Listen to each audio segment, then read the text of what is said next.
কিয়ামতের আলামত এসে গেছে, তাই তো ঘরের নারী রাস্তায় নেমেছে। ওরে মাছ বাজারে মার্কেটে যাম, দেখবে শুধু নারী, কেউ বা আবার সেজে খুঁজে করছে দোকানদারি। ওরে হাট বাজারে মার্কেটে যাম, দেখবে শুধু নারী, কেউ বা আবার সেজে খুঁজে করছে দোকানদারি। সবকিছুতেই আছে নারী, কেউ বা চালায় হোন্ডা গাড়ি, সবকিছুতেই আছে নারী, কেউ বা চালায় হোন্ডা গাড়ি, কেউ বা আবার অফিস আদালতে চাকরি করতেছে। কিয়ামতের আলামত এসে গেছে, তাই তো ঘরের নারী রাস্তায় নেমেছে। কিয়ামতের আলামত এসে গেছে, তাই তো ঘরের নারী রাস্তায় নেমেছে।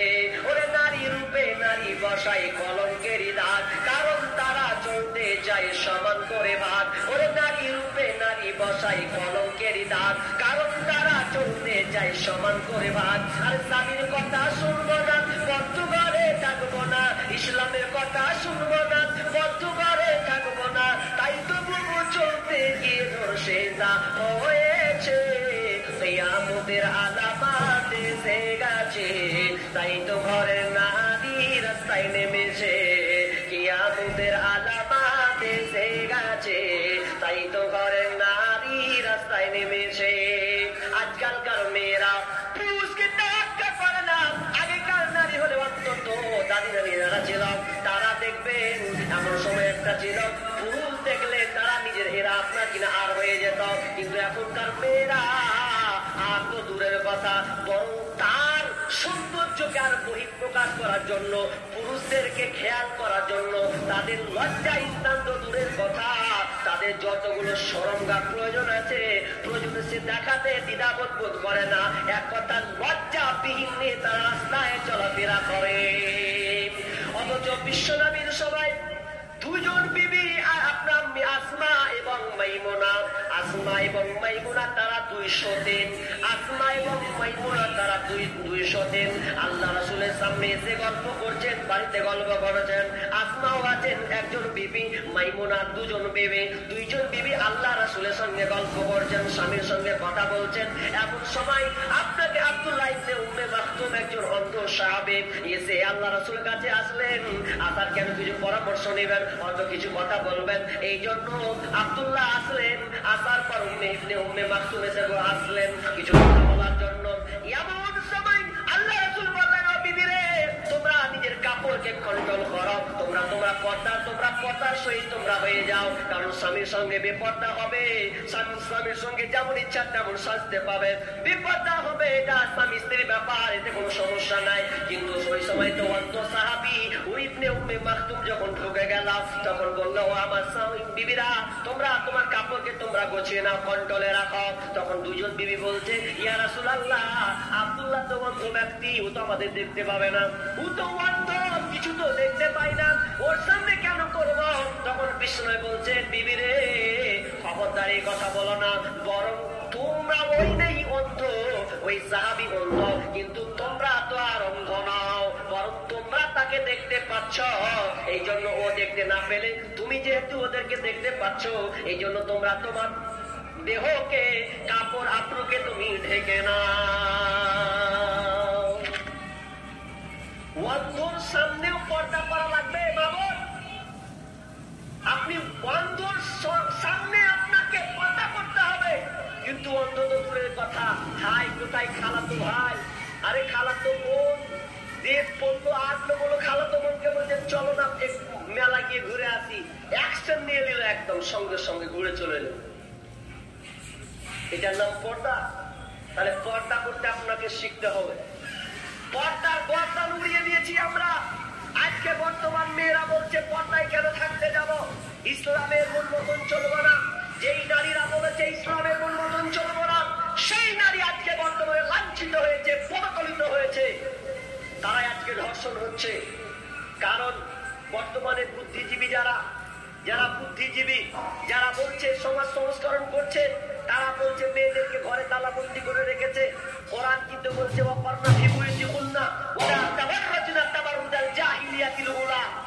আল্লাহ তাআলা বলছেন, হে নারী, তোমরা ঘরে থাকো, ঘর থেকে বের হবে না, ঘর থেকে বের হবে না। কেমন জাহিলিয়াতের মেয়েদের মতো তোমরা নিজেদের পথ প্রদর্শন করিও না, চেহারা সৌন্দর্যকে প্রকাশ করিও না। তবে এর ব্যাখ্যায় বলা হয়েছে প্রয়োজনে একটা মেয়ে তার স্কুল যেতে পারে, প্রয়োজনে একটা মেয়ে তার কলেজ যেতে পারে, প্রয়োজনে মেয়েটা ডাক্তারখানা যেতে পারে, প্রয়োজনে তার বাপের বাড়ি যেতে পারে, তার ভাইয়ের বাড়ি যেতে পারে, প্রয়োজন থাকলে যাবে। অন্যথায় বিনা কারণে একটা মেয়ে যেতে পারে না। তো সেই মেয়েরা আজকে স্লোগান দিচ্ছে যে আমরা কোরআনকে মানি না। যারাই বলে আমরা কোরআনকে মানি নাই তারাই আজকে লাঞ্ছিত হবে। শুধু তাই নয়, তারা ওই বুদ্ধিজীবীদের পাল্লাই পড়ে তারা আজকে বলছে আমাদের দেহ আমাদের মন, বাধা দিবে কেন অন্যজন, আমরা স্বাধীন আমরা নারী, যা ইচ্ছা তা করতে পারি। এই স্লোগান মাঠে ময়দানে হচ্ছে। আমাদের দেহ আমাদের মন, বাধা দিবে কেন অন্যজন, আমরা স্বাধীন আমরা নারী, যা ইচ্ছা তা করতে পারি। খানিকটি করতে বাপ মাকে বলবো ওদের পাছায় মারো ঝাঁটার বাড়ি, সব ঠিক হয়ে যাবে। পর্দার পর্দা উড়াবে। এই বুদ্ধিজীবীরা তো মনে করছে, এই বুদ্ধিজীবীরা বলছে কি জানেন ওরা, আচ্ছা একটা কথা বলি আপনাকে, আমার কাছে বাচ্চা বলেন তো, শিয়াল যদি বলে মুরগির স্বাধীনতা চাই, এটা মানাবে? কথা বলেন না, জি মানাবে জি? তো শিয়াল বলছে যে মুরগিটাকে মালিকরা সব বন্দি করে রেখেছে, এটা মুরগির উপরে অন্যায় করেছে, অন্যায় করেছে। আচ্ছা এই স্লোগান যদি কোনো নারীর নেই, চলবে আর মুরগি যদি বলে ঠিকই তো, শিয়াল ঠিকই বলেছে, আমরা মালিকেরা অত্যাচার থাকবো, এটা হতে পারে না। আচ্ছা এবার ওই মুরগি যদি মালিককে এড়িয়ে যায়, না আমরা থাকবো না, আমাদের ছেড়ে দেন, আচ্ছা বলেন শিয়াল কি করবে? কিন্তু ফাঁস পেতে বলতে ছেড়ে দেয়। স্বাধীনতা কাকে বলেছে দিয়ে দেবো একদম, তখন সব একটাও মুরগি টিকবে না। তো বর্তমান অবস্থা তাই। বুদ্ধিজীবীরা বলছে যে ইসলাম নারীদেরকে ঠকিয়েছে, কেন? পর্দা করিয়ে ঠকাইনি, বরং একটা নারীর ইজ্জত সম্মান আলো আল্লাহ ঊর্ধ্বে করেছেন, বাড়িয়ে দিয়েছেন। কেন? একটা মেয়ে যদি সৌন্দর্য করে রাস্তায় যায়, বাসে উঠে, আর একটা মেয়ে যদি পর্দার সঙ্গে উঠে, আচ্ছা কোন মেয়েটাকে কোন নজরে তাকাবে? যদি বরখা পরা মেয়ে হয় ভালো সুন্দর, তাহলে বলবে বোন জায়গা দিলাম বসো, বোন একটু সাইডে হও, বোন একটু সরে বসো। আর যদি ওরে বাপরে শূন্য মাখা আর লিপস্টিক লাগা মেয়ে হয়ে যায়, তো সরা তো দূরে কথা করে দিয়ে তারপরে নামবে। কাকে সম্মান দেবে? পর্দার মর্যাদা, এর বরখার অনেক মর্যাদা রয়েছে। এবার ব্যাপারে অনেক আলোচনা আছে, তবে কথা কাজ এটা হচ্ছে হেফজখানা। আপনারা দেখলেন পূর্বে 2 জন ছেলে হাফিজ হলো, কোন থেকে? তো আপনাদের এই প্রতিষ্ঠান থেকে 2 জন ছেলে ফারাগাত হলো, মাথায় পাগড়ি দেওয়া হলো, তারা পূর্ণ 30 পারাকে বুকের মধ্যে করে নিয়েছেন। পৃথিবীতে এমন কোন ধর্মগ্রন্থ আছে বলতে পারবেন যে ধর্মগ্রন্থ তারা বুকের মধ্যে সিনার মধ্যে নিয়ে আছে? দেখাতে পারবেন? চ্যালেঞ্জ নেই। কিন্তু আপনাকে লক্ষ লক্ষ কোটি কোটি আপনি দেখতে পাবেন আল্লাহ তাআলা এক একজনের বুকের ভিতরে 30 পারা কোরআনকে ঢুকিয়ে রেখেছেন। তার নমুনা আজকে আপনাদের এলাকায় 2 জন ছেলেকে দেখলেন। এটা আল্লাহর অবদান। এমন একটা গ্রন্থ আপনি অবাক হয়ে যাবেন। এখন পর্যন্ত দাবি করেনি যে আমি পূর্ণ বেদের মুখস্থকারী, বাইবেলের মুখস্থকারী, মুখস্থ করে রেখেছি, এমন কোনো কেউ নাই। কিন্তু আমরা পারি, লক্ষ লক্ষ হাফিজকে আমরা ওপেন করতে পারি। দেখো আমাদের ছেলেদের বুকের সিনার ভিতরে 30 পারা কোরআন পূর্ণ ঢুকে আছে। একমাত্র পরে তার নাম হচ্ছে মাদ্রাসা। এই প্রতিষ্ঠানগুলো পারে। অতএব আমরা সামনে যখন প্রস্তুতি নিব, আরো ছেলেদেরকে মজবুত করবো, কোরআনের হাফিজ বাড়াবো। এই জন্য এই প্রতিষ্ঠানকে আরো ঊর্ধ্বে উঠানোর জন্য, কারণ সরকার এগুলোকে প্রাধান্য দেয় না। সরকার ভাবে এরা হচ্ছে ছাড়কার হয়ে যায়, তাহলে আমাদের কি হবে? মডেল লাইসেন্স বাড়বে, তাসের আড্ডা বাড়বে, জেনাবে বিচার 6 লাখ চলবে। যতদিন এই মাদ্রাসাগুলো থাকবে আমরা বেশি বৃদ্ধি করতে পারবো না। এই জন্য চক্রান্ত পাইতারা চলছে। এই জন্য প্রতিষ্ঠানকে মজবুত করার জন্য সরকারের হাত নাই, আমরাই সরকার। এই আমরাই সরকার, এই প্রতিষ্ঠানগুলোকে আমরাই উঠে উঠাবো।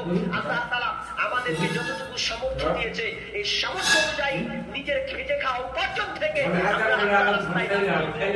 একটা মাধ্যম হচ্ছে মাদ্রাসা। এই মাদ্রাসাকে সাহায্য করবেন। এই আপনার টাকা দিয়ে কেউ মাস্টার হবে না, ডাক্তার হবে না, এরা আলেম হবে, হাফিজ হবে। আপনি মরে যাবেন, কিন্তু এই হাফিজরা আপনার এই প্রতিষ্ঠানে, টাকা দেওয়ার প্রতিষ্ঠানে যতদিন পড়াশোনা করবে, আবার মসজিদ যাবে, আবার কোথাও যাবে, কোথাও বক্তব্য দিবে, আপনার ওই পরিশ্রমের টাকা দিয়ে যখন আপনি মরে গেছেন, সাদকায়ে জারিয়া হয়ে গেছে। মানুষ যখন মরে যায়, ইযা মাতাল ইনসানু ইনকাতা আনহু আমালুহু ইল্লা মিন সালাসা, মানুষ যখন মরে যায় সমস্ত আমল বন্ধ হয়ে যায়, কিন্তু তিনটা আমল কোনোদিন বন্ধ হবে না। একটা হচ্ছে সাদকায়ে জারিয়া। সাদকায়ে জারিয়া মানে সাদকায়ে জারিয়াতে ভাবি না যে আমার ছেলে দান দিবে, তারপর ওটা তো আছেই। সবচাইতে সাদকায়ে জারিয়া চলমান দান। আপনি বেঁচে আছেন, নিজের হাতে দিলেন, আমি এটা নিজের হাতেই দিলাম, চলমান দান। আপনি মরে গেছেন, তাই আমার পর্যন্ত আপনি চলমান নেকি পেতেই থাকবেন। এরকম কেউ আছেন? প্রথমত একজন 5,000 টাকা দিনেওয়ালা, 5,000 টাকা। যদি পরে মনে 5,000 টাকা নিয়াত করিনি, নাই আমার কাছে 3,000 টাকা, 2,000 টাকা, 1,000 টাকা, এই আশায় উদ্দেশ্য নিয়ে যে আমি আল্লাহকে দিলাম, এখানে কোনো আবিজাবি কোনো সংস্কৃতি না, পূর্ণ কোরআন এবং হাদিস অধ্যয়ন, শিক্ষা, চর্চা করা হবে। এই জন্য একজন বলেন আল্লাহর রাস্তে। মা বোন কেউ আছেন? পাঠান দান আপনাদের আমার হাতে। কোন মা আছেন এই প্রতিষ্ঠানকে সহযোগিতা করার জন্য? আল্লাহ আপনার হাত দিয়ে, আল্লাহ আপনার ইনকাম দিয়ে আল্লাহ বলেছেন, বান্দা আনফিক ইয়া ইবনে আদম আনফিক উনফিক ইলাইকা, হে আদম সন্তান তুমি আমাকে দাও, আমি আল্লাহ তোমাকে দেব। আল্লাহ বলছেন তুমি আমাকে দাও, এর মানে কি আপনি আল্লাহকে দিয়ে আসবেন? এর মানে হচ্ছে যে তুমি আমাকে দাও, কিয়ামতের দিন আল্লাহ বলবে, বান্দা আমি তোমার কাছে চেয়েছিলাম দাওনি। বান্দা বলবে, আরে আল্লাহকে বলো কি, তুমি আমার কাছে চেয়েছিলে, কখন এলে আমার কাছে? তখন আল্লাহ বলে, বান্দা তোর কাছে একটা অসহায় গিয়েছিল, তুই দিসনি, ওটা আমার চাওয়া। আমি চেয়েছিলাম তুই দিসনি, তোর কাছে মাদ্রাসা থেকে লোক গিয়েছিল, তুই মুখ ফিরিয়ে নিয়ে নিয়েছিস। বরঞ্চ তোকে বলতে হতো যে আমার দুয়ারে একটা আলেমের পাপ করেছে, মানে আমি গর্বিত। অনেকে বুক ছিটকে চলে যায়, মুখে ব্যাকা করে বেরিয়ে চলে যায়, কিন্তু আপনাকে বুকে সাহস করে আরো গত করতে হতো যে না, আমার দুয়ারে একটা আলেমের পা পড়েছে, মানে আমার মর্যাদা বেড়েছে। এইরকম আপনাকে খাস নিয়ত করতে হবে। তো একজন ভাব কে দিলেন, এটা আপনি দিলেন 500 টাকা। একজন ভাব বসে আছেন, তিনি স্টেজে বসেই 500 টাকা দিয়েছেন। আল্লাহুম্মা সাল্লি আলাইহি আল্লাহুম্মা বারিক আলা হায়াকালা বারাকাল্লাহ।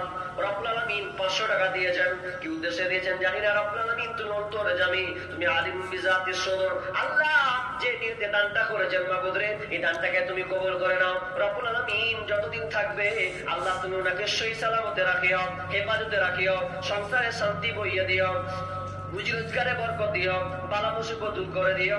আমিন সুম্মা আমিন। একটা 500 টাকা পেয়েছি, 1000 টাকা 2000 টাকা দিলে বলা নেই? যদি না থাকে 500 টাকা, মানে যেহেতু দেখেন লোক সংখ্যা কম, আপনাদের যদি 500-1000 টাকা করে একটু আগে আছেন, জীবনে কত টাকা যে আপনি খরচ করেছেন। আব্দুল্লাহ বিন মুবারক একটা আলেম ছিলেন, তো একটা মা আব্দুল্লাহ বিন মুবারক কাছে অভিযোগ করছে যে আমার বেটা সব দিয়ে দিচ্ছে মাদ্রাসার মধ্যে, সেটা ঠেকান।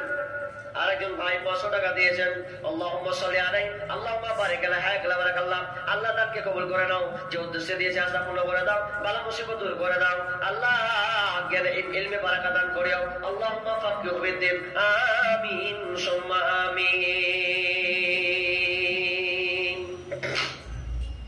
মা আপনারা পর্দার আড়ালে আছেন, কোন মা আছেন 1000 টাকা 2-4 জন দিতে পারবেন? এরকম একবার বলে পাঠান, 1000 টাকা বেশি নয়, 2000 টাকা এরকম দেনেওয়ালা একজন। যদি 1000 টাকা হয় বলেন কোন মেয়ের হাতে পাঠান, ছাত্রের হাতে।